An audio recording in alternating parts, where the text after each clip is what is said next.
আসসালামু আলাইকুম। আজকে আমরা ঢাকা থেকে বরিশালের উদ্দেশ্যে রওনা দিচ্ছি। এখন আছি বর্তমানে ধোলাইপাড়ে।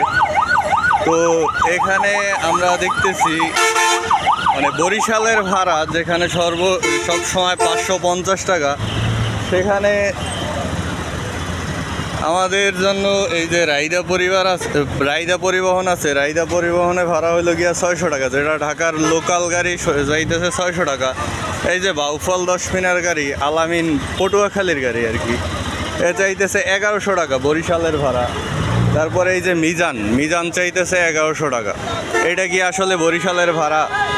আমরা সব সময় যা দেখছি, আমাদের পরিবহন মন্ত্রী বলতেছে তারা ভাড়া নির্বিঘ্নে মানে ঈদ যাত্রা তারা সফল করছে, ঠিক আছে, কেউ ভাড়া নেয় নাই। তাহলে এই টাকাগুলো কারা নিচ্ছে? আমাদের ভাড়া হলো 550 টাকা, সেখানে তা চাচ্ছে 1100 টাকা।